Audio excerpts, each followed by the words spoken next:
Hello everyone, welcome to another interesting and informative session of the Analyst brought to you by Vajiram and Ravi. In today's session, we will discuss 7 important articles as featured in the Hindu and Indian Express for your comprehensive understanding of the current affairs explained to you in the easiest language possible.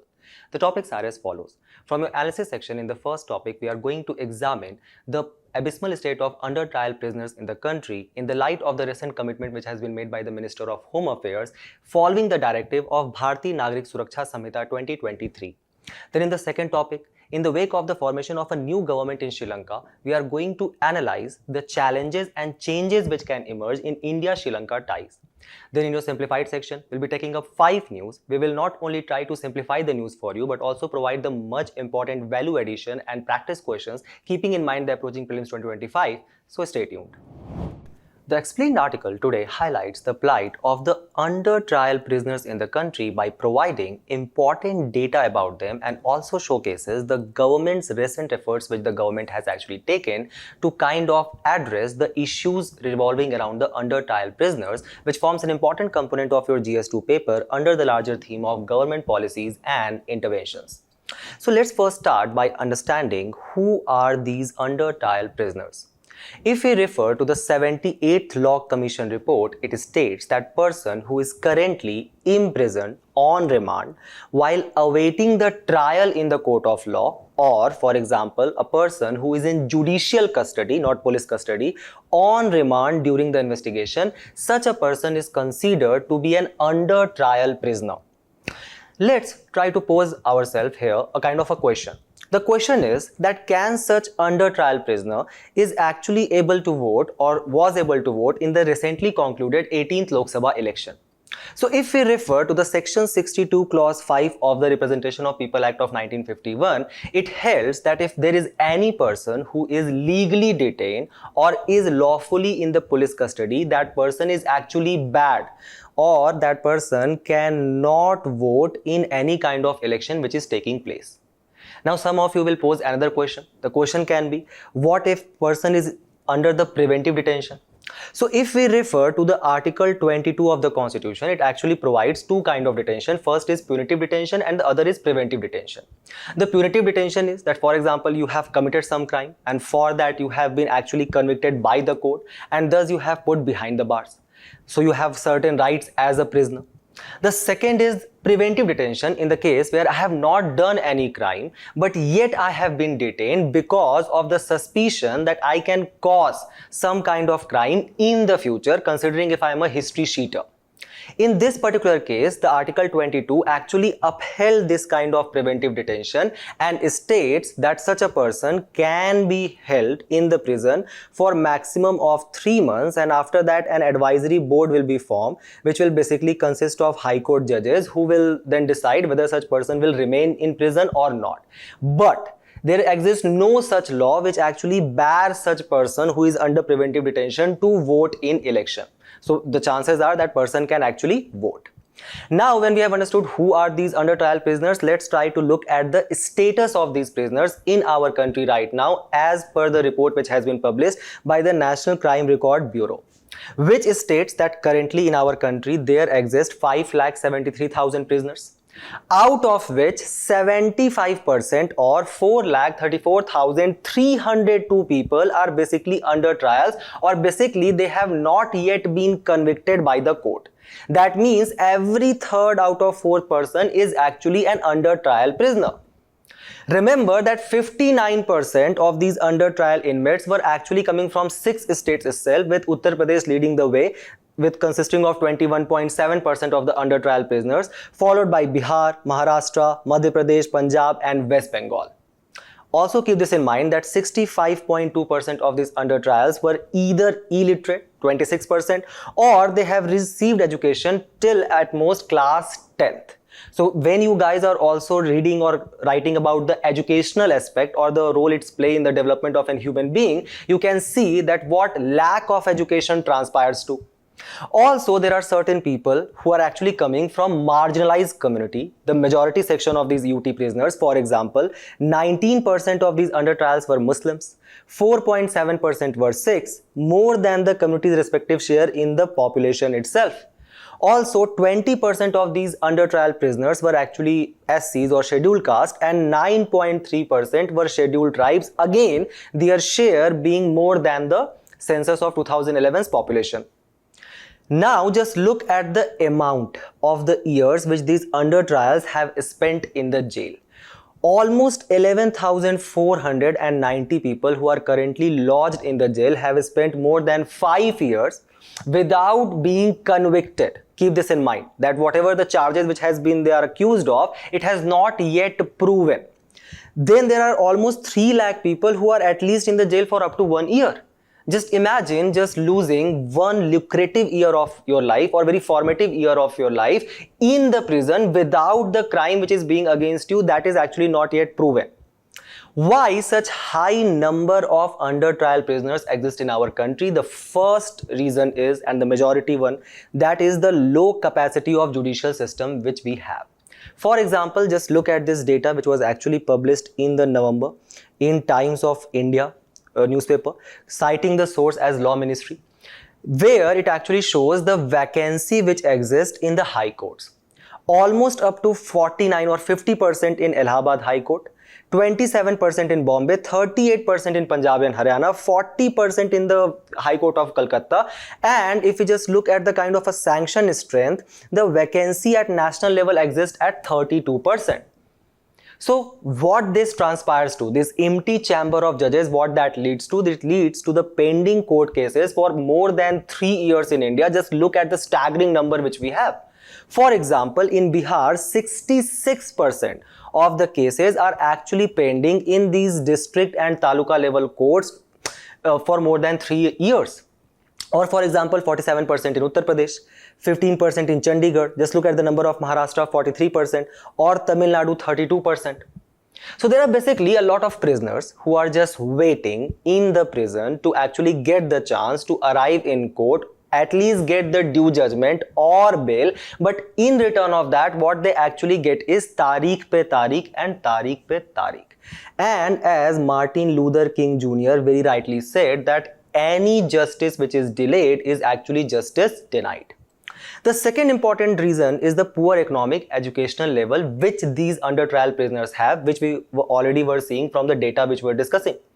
So for example, these people, they are actually coming from illiteracy, they are coming from poor economic backgrounds, they are coming from marginalized communities, and thus they have lack of awareness about their legal rights as prisoners or their fundamental rights under Article 22 of the Constitution, or they actually lack any kind of financial resources to actually avail themselves a legal aid.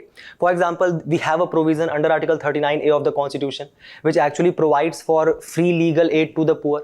A question was asked in UPSC on that as well. But the idea is that what if the prisoner does not have the access to knowledge to actually know about Article 39A of the Constitution, or they do not have financial aid to actually pay for their bail? Just look at the data which has been provided by today's report itself. 25% prisoners who are illiterate, almost 40% who have not even completed high school or class 10th, 20.9% coming from scheduled caste, 9.3% coming from scheduled tribe. Or for example, just take the case study of Jai Prakash. Jai Prakash was basically an under trial prisoner who was actually released in the year of 2023 after he spent only 22 years of his life in the jail. The reason being that he was unable to pay a meager amount of 30,000 as surety bond to actually get the bail from the court, despite Supreme Court's directive being that the bail amount shall be set up at the least as possible. And some of you consider the preparation of UPSC as tedious and a long journey. Think about Jai Prakash. So we will also take a kind of a hint from the data which has been published by Prison Policy Initiative about the US. We will have a kind of a look at the prisoners which are there. Just look at the prisoners which has been come because of the family disruptions, or who are were homeless before 18 years of age, 12% of them, or whose family falls in this subsidized or public housing category, so they are coming from very poor economic background, or the family who were receiving public assistance, or who have not completed high school, or they were already arrested before the age of 19 or in a very formative year of their life itself. Then the major reason is the delay which exists in the kind of investigation. The first important factor for that is the poor police to population ratio which we have. For example, if we refer to the data provided by Ministry of Home Affairs, it states that currently there exist 181 policemen per 1 lakh people. However, if you look at the United Nations recommendations, it suggests that there shall be 222 police personnel per 1 lakh people. So obviously we have a lack of police force or shortage of that. Then obviously there exists a kind of a lack of accountability. So obviously the idea of corruption creeps in. Then there exists abysmal adaptation of modern technology, such as for example fingerprint based testing, or for example assessment of CCTV camera. So let's say for example, just assume that I am a kind of a culprit who has actually was caught stealing your purse. And considering my economic conditions right now, it seems a high probability. But let's say I have kind of stole your purse. And now 1 year has been passed and the police has been unable to establish any link with me and the case. Then what is the possibility that after 1 year, the case will or the crime against me will actually be proven in the court? So obviously I will be kept as a kind of an under trial prisoner. Then there exist various kind of loopholes in the law itself. For example, if we refer to the case study of Nilgiri district, it was found out that there was taking place a lot of misuse of Prevention of Children from Sexual Offences Act of 2013. So for example, various tribal people in the Nilgiri district, they were actually being arrested. The reason for that was that they were actually consensually living with the tribal women who were actually below 18 years of the age. However, that is actually a traditional practices which prevails among the tribals. Then they again under the Habitual Offender Act, there was taking place arrest of denotified tribes like Pardis because of the deep-seated prejudices against these tribes and any under petty crimes. These tribes were the first one to get arrested. So there are a lot of loopholes which exist in the law itself, and thus all of this accumulate and leads to the violation of the right of prisoners. For example, an editorial today in the Hindu actually highlights that how in 1979-80, the infamous Bhagalpur buildings incidents where acid was actually poured in these prisoners' eyes, thus leading to the formation of 1980s Mullah Committee, which actually reported on the prison reform and recommended for extensive measures which shall be adopted to improve the prison conditions and administration, which was also held in Ram Murthy versus the state of Karnataka, a landmark case where the Supreme Court of India actually directed the government to address the key issues which prevails in this prison, such as for example overcrowding, trial delays, torture, various kind of neglects about human rights, in line with the Mullah Committee recommendations.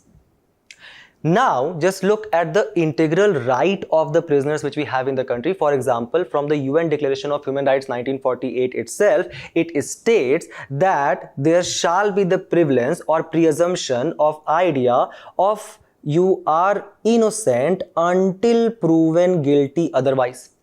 And that also forms the core of the Article 21, which actually provides your kind of gives you the right of dignified life, which state shall prevent.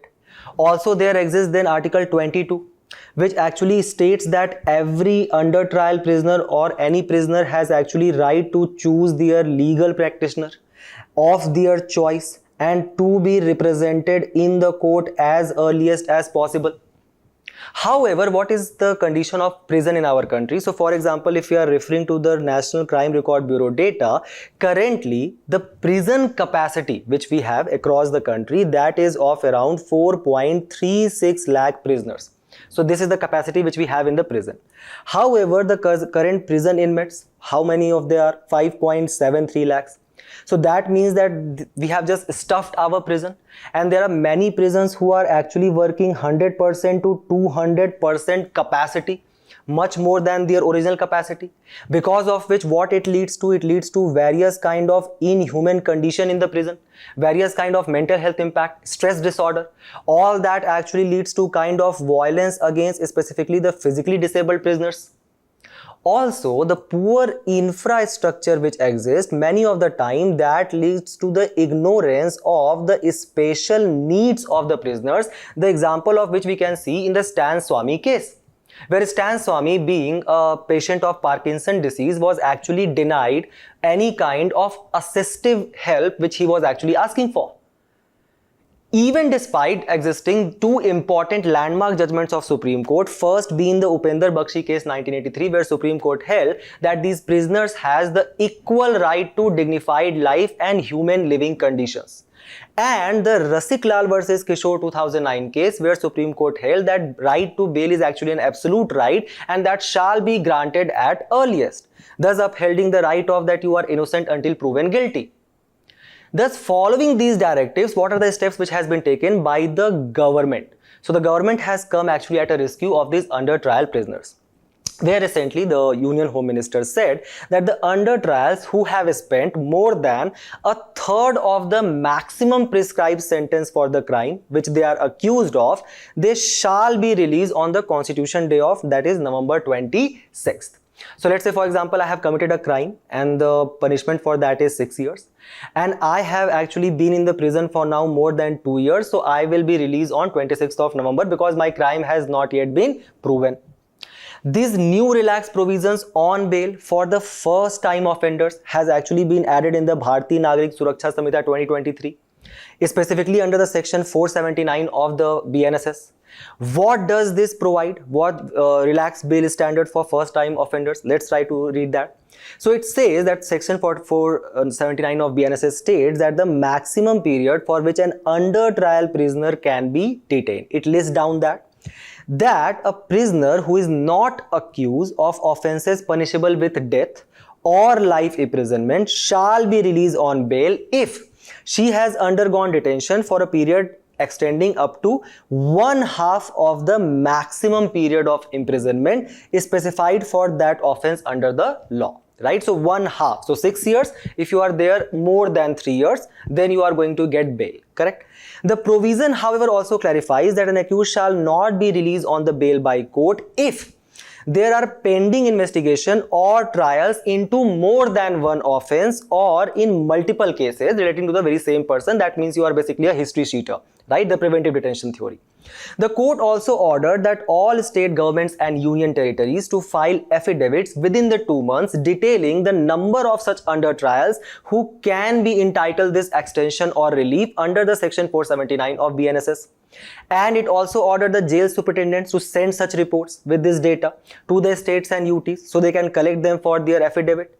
And finally, it places a duty on the superintendent of jail, which you guys can become in the future, to send an application to the court for releasing a person on bail under this section once the relevant time period, either half or 1/3 of the maximum sentence. So that's what the Minister of Home Affairs has said, that if you have, let's say, spent already the time prescribed for your crime which you have done, 1/3 of that, that is 2 years.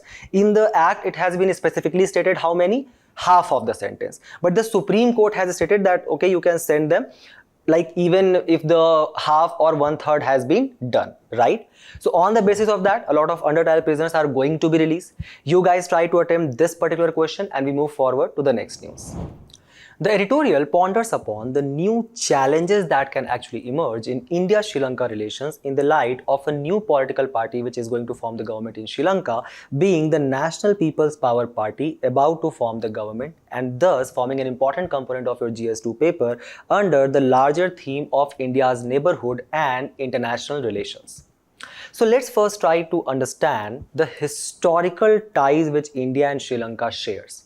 The Sri Lanka, which was actually used to be known as Lanka Deep or Anuradhapur or Taprobana in ancient Buddhist texts like Mahavamsa and Deep Vamsa. This Taprobana basically being derived from the river Thamir River, which actually drains in the Gulf of Sri Lanka from the state of modern day Tamil Nadu. Also, it was actually India from where the Buddhism was transported to Sri Lanka. For example, the year was 250 BC.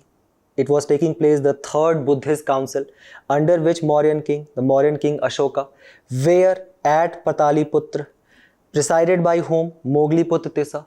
After which Ashoka actually appointed Dhamma Mahamatras, or basically the cultural ambassadors, and sent them across the world to spread the ideas of Buddhism or Dham. and he sent his own son Mahinda to Sri Lanka, who reached Sri Lanka with a sapling of the original Bodhi tree and established various monasteries there, thus establishing the religion of Buddhism. At that time, Sri Lanka was actually being ruled by Devanam Piya Tissa, the king of Sri Lanka. And it was this particular vihar which was actually established by Mahinda, and that was Isru Muniya temple. And currently, remember that from that ancient lineage, currently the 75% of the population of Sri Lanka is Buddhist. Then there also started taking place the migration of the Tamil population in the region, such as for example with the Cholas establishment in the region. The year was 993 C when Rajendra Chola actually attacked the region of Anuradhapur and captured the north of it. Then the whole Sri Lanka was captured in 1018 C by Rajendra Chola. Then if we just fast forward from the year of 1948, the diplomatic ties were actually established with the two independent countries from the colonial rules. You guys can also see the reflection of the bronze statue of Buddhist Tara in the region of Sri Lanka. Now, in the recent times, with the kind of struggle which is taking place in the Indo-Pacific region, the major issue of global supply chain disruption which is taking place, or for example, China's zero-sum game, or the kind of maritime maneuvering it is doing in the Indo-Pacific region, the role of Sri Lanka as a strategic partner of India has actually been enhanced. The reason being that Sri Lanka lies in the very heart of the Indian Ocean, the major importance of it being that of the Pak Strait. The Pak Strait which you guys can see here, which divides the India and Sri Lanka. This Pak Strait, which is around 64 to 137 kilometer wide, and it actually provides for various major shipping lanes in the Indian Ocean. Thus, obviously, it has become an integral part of India's role as net security provider in the Indo-Pacific region, which is also reflected from the various policies which has been launched by the government of India, such as, for example, security and growth for all in the region policy, or catering Sri Lanka through the neighborhood first policy, the reflection of which we will see further, or how to enhance the security in the region. India and Sri Lanka has joined Colombo Security Conclave, which also includes your Maldives and Mauritius. Then there are various military exercises which we do with Sri Lanka, such as Mitra and Shakti exercises. Now, there are also obviously exists the economic importance of Sri Lanka because of the various factors which leads to economic convergence between two nations. Remember that India is the largest trading partner of Sri Lanka, and Sri Lanka is the second largest trading partner of India in the SAARC region, or South Asian Association for Regional Cooperation, a kind of an organization which was created in the year of 1985, and currently it has your Maldives, Bhutan, Bangladesh, Sri Lanka, Pakistan, Afghanistan, India and Nepal. You guys can learn this acronym as well. But can any one of you tell me where exists the headquarter of this SAARC association? Now, to further enhance the economic cooperation, the free trade agreement was signed between India and Sri Lanka in the year of 2000, and under which India has done some very major investments in Sri Lanka. For example, you guys can recall about the Trichinomallee port, which we are building there as a counter to the Hambantota port, which has been on the lease by China. Then there exists your Jaffna-Colombo railway track, which actually connected the Jaffna, which is the Tamil majority region, to the rest of the Sri Lanka. So it was actually kind of stalled during the time period of 1990s because of the Litte attack, but then it was again restored in the year of 2014. Or you guys can recall the oil gas tank farms which has been opened by ONGC in this particular region. Remember that Sri Lanka acts as an important transshipment hub for India, where 48% of the total cargo of India actually goes through Sri Lanka. And this positive trade actually reflects in, if we refer to the Organization for Economic Complexity Analysis, OEC, who has provided the very recent data up to August 2024. Currently, we have a positive balance of trade of $258 million with Sri Lanka. So the export which we are doing to Sri Lanka stands at around $350 million, and the import only stands at $92 million, with the highest share coming from the refined petroleum, that is 36%. Then your rubberized knitted fabric of 4.6%, special purpose ship of 8.7%. We are sending rice, packaged medicaments, pepper, wheat, raw sugar, etc. Remember that we still have potential to further increase this trade, which has increased by 8% in the last 5 years, with various important trade potential in diamond and petroleum. For example, as per the OEC, we can increase our diamond trade with Sri Lanka up to $30 million and petroleum up to $90 million. Now, when we have understood all of these potential which India and Sri Lanka has, there took place a major turn of events in the year of 2022. Because of an impending economic crisis on Sri Lanka, it actually doomed the Sri Lanka's economy, because of the reason that which was actually the kind of in process if you look at the IMF report from 2015 onwards.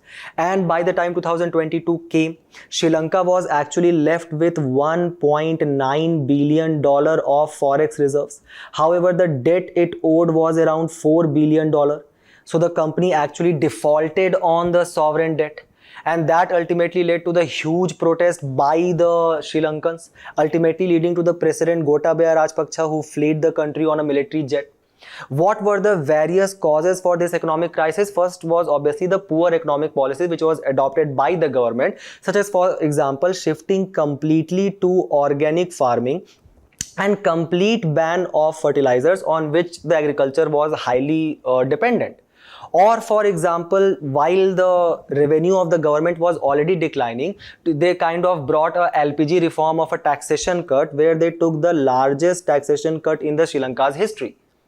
This depleting forex reserve was also used for the currency appreciation to make Sri Lankan currency kind of par with dollar up to a certain extent. So that led to the depletion of forex reserve, further augmented by already the high import dependency which Sri Lanka had for various critical energy sources, such as, for example, fuel and food, which you guys can see the 36% petroleum share of our total export which we do to Sri Lanka. So it is highly dependent on critical energy. And then the pandemic effect further led to this downfall because of the fall in the tourism revenue, which had already started from the Easter bombing which took place in Sri Lanka from 2019. Then obviously the dear friend of Sri Lanka, China, did not came into any help because of the debt trap policy which it is following with Sri Lanka, where it has actually invested in large infrastructure project but with long gestation period. So Sri Lanka does not have any immediate return.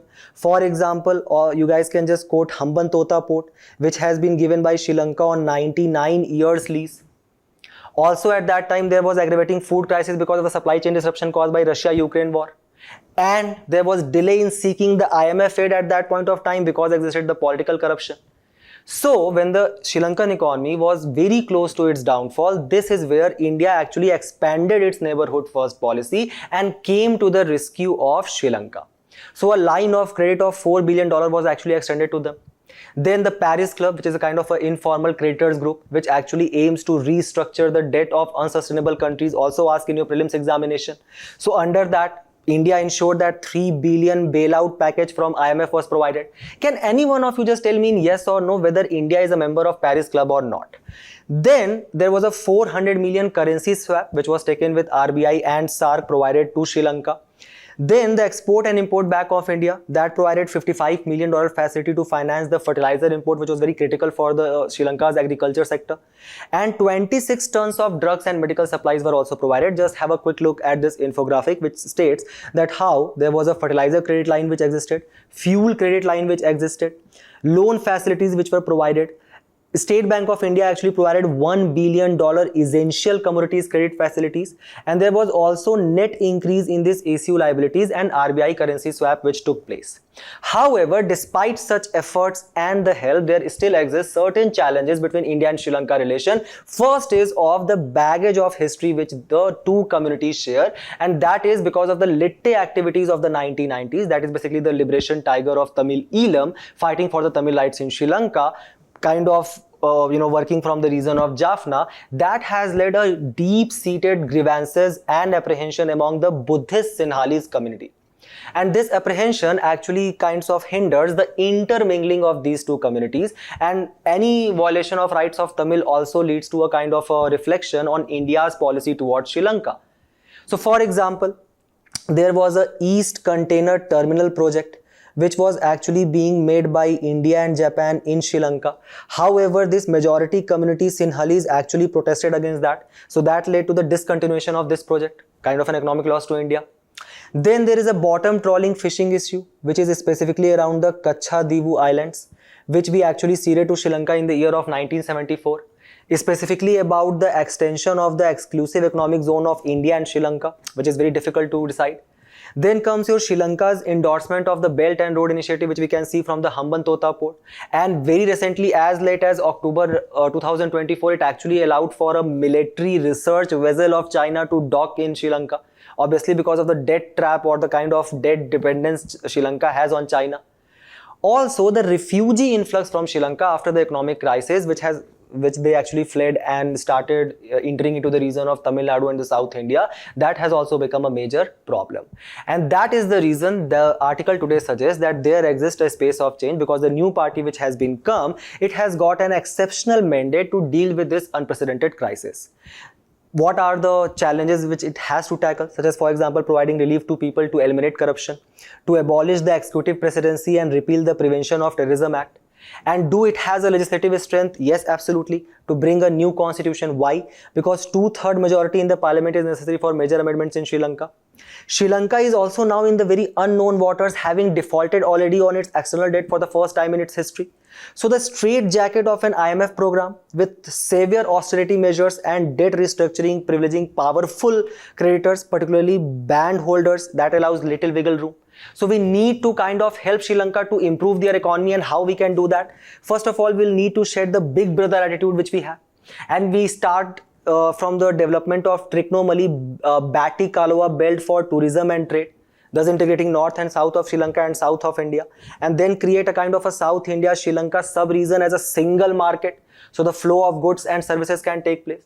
Then we can further provide impetus on the Buddhist diplomacy by creating pilgrimage circuits for the Buddhist people who resides in Sri Lanka to come and visit the Buddhist sites in our country, such as, for example, Sachi Stupa, and a dock facility and reconnaissance aircraft to actually boost the security in region to tackle China's security maneuvering in this particular area.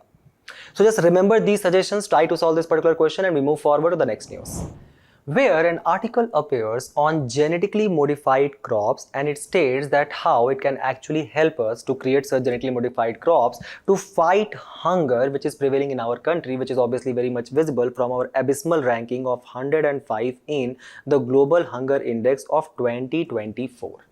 Which forms an important component of your GS3 paper under the theme of different type of crops. So let's first try to understand what does this genetically modified crop actually stands for. So the world's population is growing, obviously India becoming the world's most populous country as per the United Nations World Population Prospect Report, and thus more people need more food in our country as well. But indiscriminately expanding the agriculture land and practice is not desirable, neither we can do that. So cutting forests to plant more crops will actually push already fragile ecosystem over the edge. And dousing fields with pesticides is similarly toxic, and it will deplete ultimately the soil and groundwater. Thus in 1990s, researchers actually found a way to modify a plant's genome and make specific changes that prevent insects from eating them.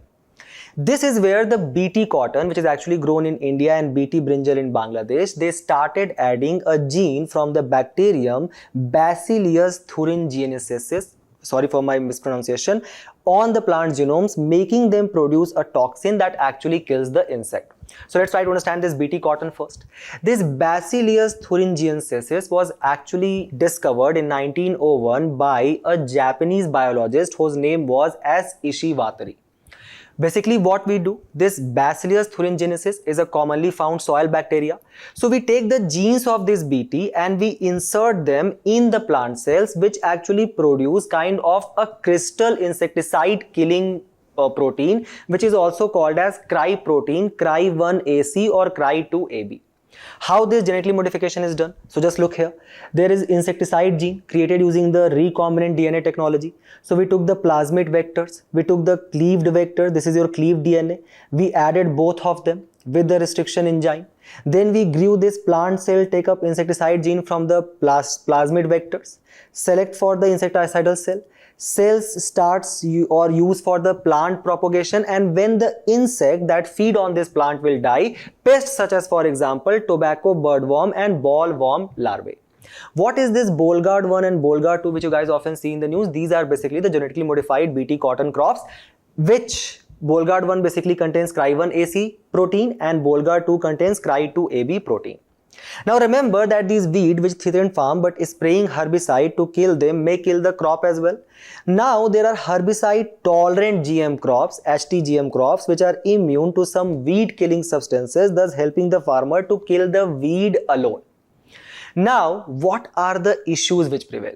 So if we refer to the research by Frederick Nowak, who is an economist at the University of British Columbia, he said that how farming the GM crops may affect human health and environment. Right? So first of all, he said that there was a negligible adverse health effect of actually consuming the GM crops, whereas the farming methods have complex effects. What are the effects? First is the pest can actually develop resistance to the Bt toxin over a period of time, leading to the increased pesticide use.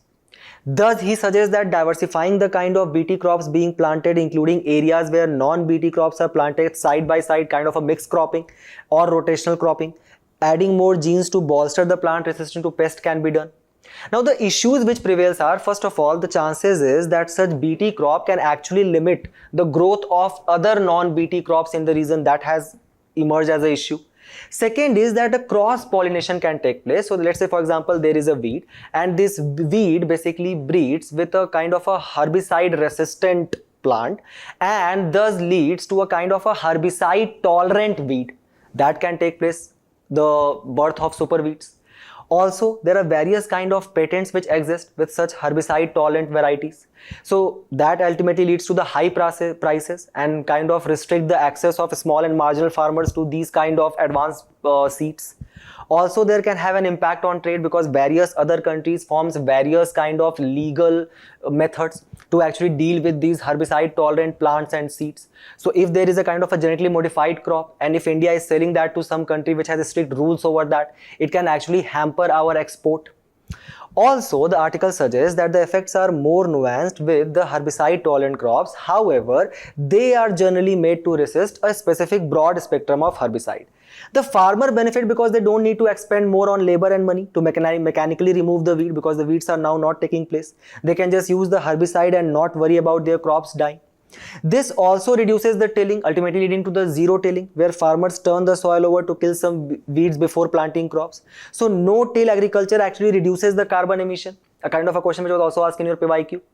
But according to the review, the farmers adopting HT crops have not mitigated herbicide use. In some cases, it even lead to an increase, especially of glyphosate, because of the herbicide tolerant weeds which are actually emerging, right? A lot of the increased use is also driven by weeds rapidly developing resistance against the herbicide, just like how you guys hear about the antibiotic resistance in the medicine. So to counter this weed resistance to glyphosate, some GM crops have additional modification that equip them to restrict, let's say for example, dicamba as well, a broad spectrum herbicide. But again, dicamba is potentially more toxic to humans and good at spreading around, and thus for every solution there exists a problem. Thus, what can be the way forward? The article today suggests for following a Madhyamika mark. So instead of just creating another herbicide for a herbicide tolerant weed, what we can do is, first of all, there shall be a transparent trial where we can sow the seeds of trust. So whatever the research which is taking place across the country by public and private players, all of that can actually be put upon a portal, and that can be reviewed in real time by the Genetically Engineering Appraisal Committee of Ministry of Environment. Then we can actually create biotech bridges by fostering public-private partnership. So we can actually try to accumulate the kind of profit-making initiative of the corporate as well as the policy-making initiative of the government. The third is to create green gene bank to actually preserve the agricultural heritage, to preserve our traditional seeds. And then some incentives or insurance shall be provided to the small and marginal farmers so that they can have access to, like cheap access to this huge costly herbicide tolerant seeds. Also, there need to be done an eco-impact assessment, and we shall also focus on biofortifying these crops to actually target the hidden hunger or the issue of nutrition. The data of stunting and wasting might be coming in your mind. And the article suggests that we can actually put impetus on crop rotation to reduce reliance on various kind of agrochemicals. So just remember these important things which we have discussed in your mind. Try to apply the knowledge which you have got. Comment your answer. We move forward to the next news. where we are actually going to read about a very important historical personality, specifically from the aspect of Christianity, whose name was Saint Francis Xavier, from the theme of important personalities in your GS1 paper. But before that, let's pose ourselves a question again. Who was the first Christian missionary who came to our country to actually propagate the idea of Christianity? Well, his name was Saint Thomas, or Thomas the Apostle, which according to the New Testament of Christianity was one of the 12 apostles, and he's also known as Doubting Thomas because he actually doubted the sacrifice of Jesus unless and until he saw the crucifixion of Jesus, right? The idea is that in the Testament, it is written that he was actually directed by Jesus himself in his dream to go to India and preach Christianity. What was the reply of Saint Thomas? Saint Thomas says that no, give me any other place but not there, as per the Golden Road, which has been written by William Dalrymple, released very recently. It was the fateful year of 52 C where he finally reaches to India, the place which was Muziris in Kerala, to actually preach the Christianity. But if we refer to the Golden Road by William Dalrymple, he states that he was actually a kind of a laborer who was brought from the region of Egypt to build the palaces of a Kushan king whose name was Vima Catphyses. So Saint Thomas arrived in our country under which ruler? Vima Catphyses. Over a period of time, he preached Christianity and created 7 churches in Kerala. And if we refer to the Erythraean of Periplus C, it was July 372 C when he was killed with a spear in the Mylapore, Chennai by the jealous Brahmins. So this was Saint Thomas, the first preacher. Then we will refer to a little bit small history of the arrival of Portuguese. The fateful day of was 17th of May 1498, where take place the arrival of a Portuguese explorer whose name was Vasco da Gama, who actually arrived in India through the monsoon wind with the help of a trader whose name was Abdul Majid. The ship whose name was Hector. He arrives in which region? He arrives in the region of modern day Calicut, Kozhikode, where there was actually Zamorin, the ruler whose name was Samudri. So because of this profitable trade, when he takes the India's papers, cloves, etc. back to the Europe, they are sold more than 60 times. You guys know about it. So that leads to the arrival of more Portuguese, specifically the King Manuel I, who actually appoints the first Portuguese governor to India, and his name was Almeida, who was in India from 1505 to 1509. It was he who started the blue water policy, where basically, or kind of a cartel system, where the Portuguese started giving tolls to the ships. They started occupying the strategic straits, such as, for example, the Gulf of Hormuz, the Strait of Aden, all of that. And if any ship refused to pay the tolls to the Portuguese ship, the caravels and the carracks, which were basically the kind of the armed ship of Portuguese, they used to sink those ships down. Thus, because of this Portuguese activity, there took place in 1509 a very famous battle. Can any one of you tell me? The name of the battle was Battle of Diu, in which there was a kind of an alliance which was formed between the Sultan of Egypt, the Ottoman Sultan, the Zamorin of Calicut, the Sultan of Gujarat, and all of them were collectively defeated by Almeida, leading to the arrival of Alfonso de Albuquerque, who was basically the Portuguese governor from the year of 1509 to 1515. It was Albuquerque who captured the Goa in 1510. See, right, from Sultan of Bijapur. Another previous year question, can any one of you tell me what was the name of Sultan of Bijapur?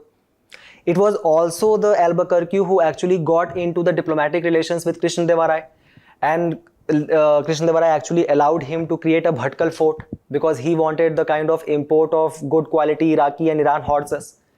It was Albuquerque himself who under him led or started an activity called as cultural invasion, where they started interfering in the culture of the Indians, such as, for example, Albuquerque actually abolished the practice of sati in the region because of the skewed sex ratio, and he started the practice of mistakos or marrying of the Portuguese men with the Goan woman or the Indian woman.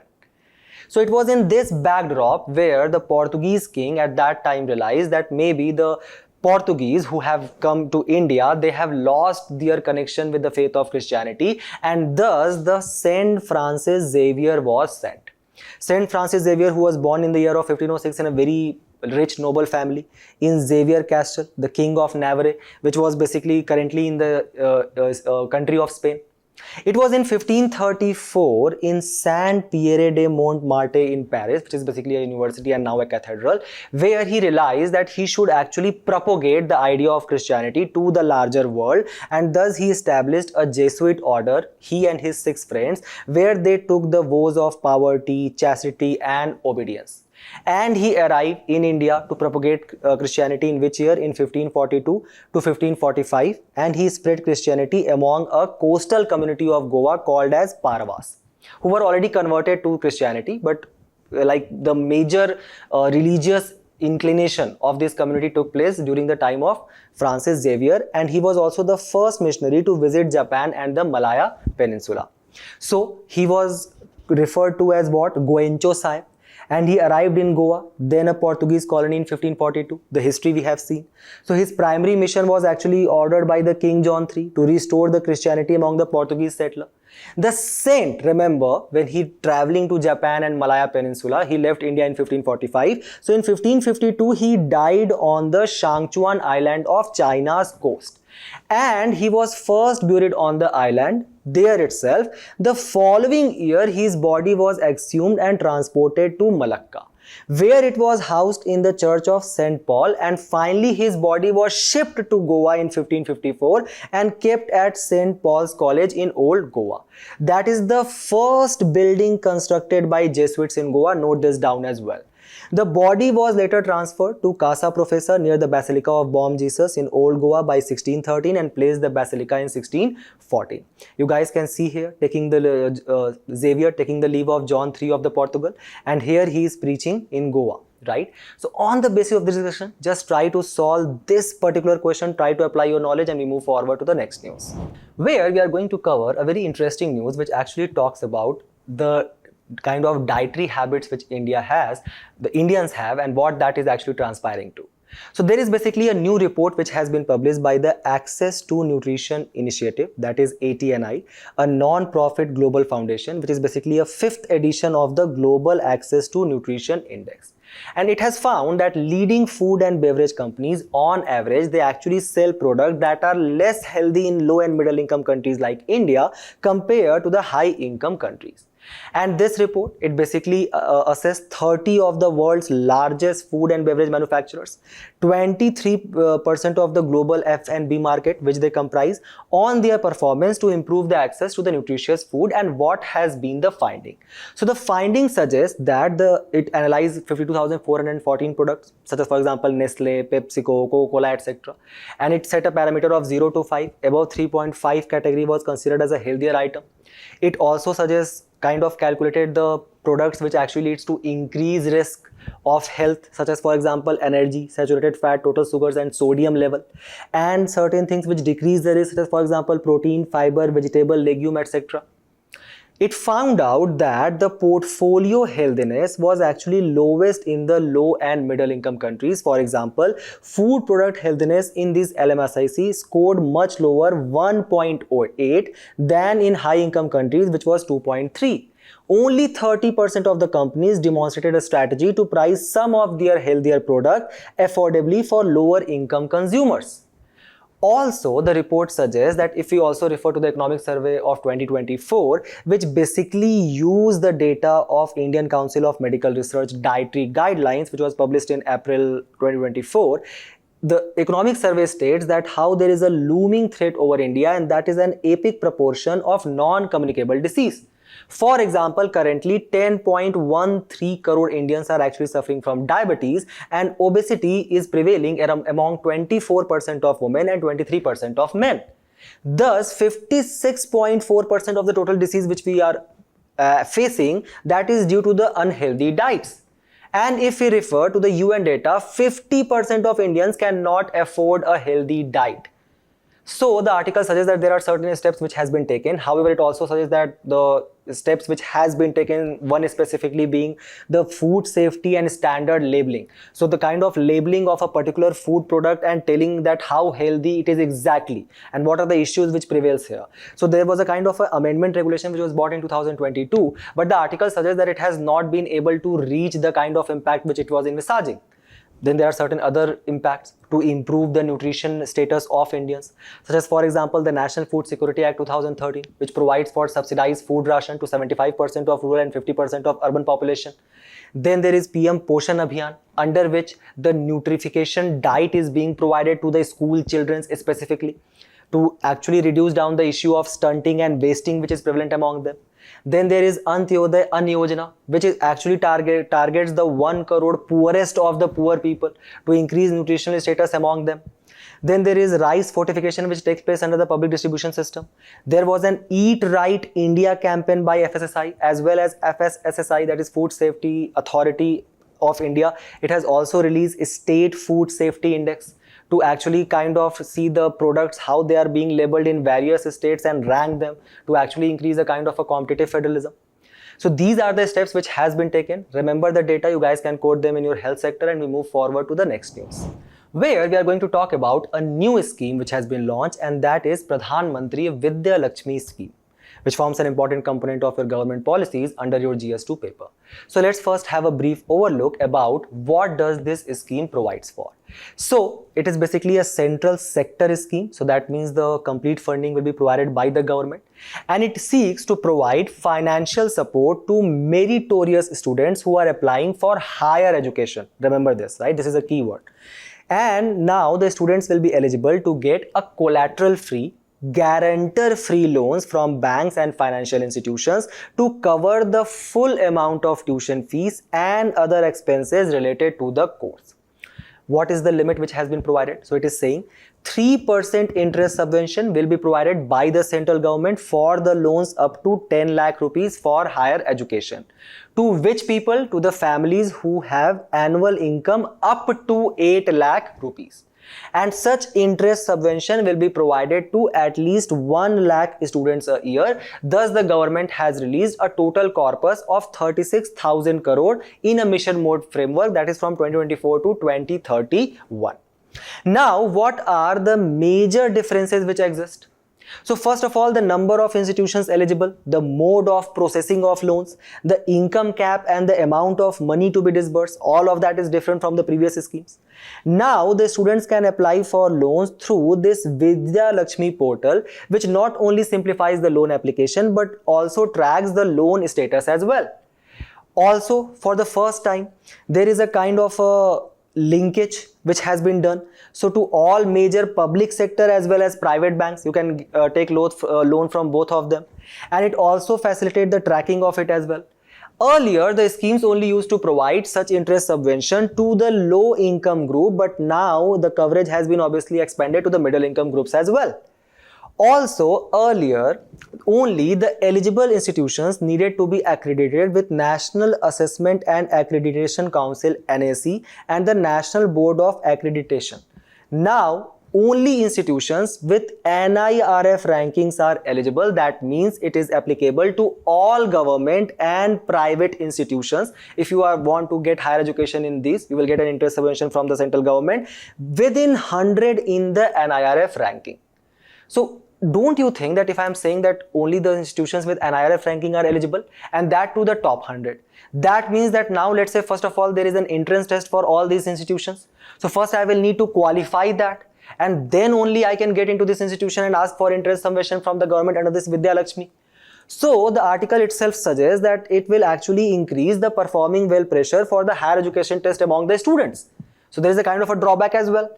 What is this NIRF ranking? This NIRF ranking is actually an annual ranking released by Ministry of Education, where it kinds of rank down the higher education institutions in the country on the basis of these 5 parameters, such as, for example, teaching, learning and resources, research and professional practices which takes place, the graduation outcome, the selection ratio or the placement ratio, the outreach and inclusivity, and the perception which it has among the students and the larger public. If we refer to the India ranking 2024 of the NIRF which was provided, the institute which was ranked first in the country overall was Indian Institute of Science, Bangalore, followed by Jawaharlal University, JNU, and Jamia Millia Islamia, New Delhi, 1, 2 and 3. So just remember this, and we move forward to the next news, where we are going to read about a very important international institution, and that is CARICOM, where the Prime Minister on his recent visit to the second summit of CARICOM, has actually proposed 7 key pillars to strengthen ties between India and CARICOM. What is the idea? The idea is, first of all, let's try to understand what is CARICOM. So CARICOM is a kind of a regional organization which was established in which particular year? In the year of 1973 under the Treaty of Chaguaramas. And in the year of 1991, it actually got an observer status at the United Nations General Assembly. And by the year of 2001, they had created a kind of a single market. The idea is that the secretariat of this CARICOM is currently where? In Georgetown, Guyana, which was being visited by our Honorable Prime Minister. So it has 20 countries where, remember, 15 are only the actual members, such as, for example, your Haiti, Jamaica, Bahamas, your Guyana here, your Suriname, your Trinidad and Tobago, your Barbados, all of this. Barbados is the kind of a actual member. But then there are 5 associated states. These 5 associated states are Ile, Barbuda, Cayman Islands, British Virgin Islands, as well as Caicos Islands. Remember that all of these CARICOM countries consist of important small island developing states which are very much prone to the climate change, and that is why a special declaration to prevent these countries and provide them financial assistance was actually launched in the COP27 under the Sharm el-Sheikh Declaration. Now, what is specifically the India and CARICOM ties? So first of all, the Indian diaspora, which around consists of 3,20,000 people there. It is around 6% of the total ethnic population there. Then, for example, when the first CARICOM summit took place in 2019 on the sideline of UNGA meeting, there was a grant of $1 million which was transferred by India to the small and medium enterprises in this CARICOM countries. The second CARICOM summit, which actually concluded recently, there is an online portal which has been launched for the promotion of 5 T's. 5 T's such as, for example, specifically the trade, the tourism, the technology sector, the traditions, etc. And then the 150 million credit line has been launched for renewable energy and climate change as well. So remember these CARICOM countries, remember it has 15 actual members and 5 associated members. Remember where it is its headquarter. Remember the kind of recent initiative which has been taken place between India and CARICOM. And with this, we have reached to the end of our discussion today. Do not forget to attempt the questions at the end of the video and test your knowledge. We will meet in a very interesting discussion very soon. Till then, all the very best for your preparation and thank you.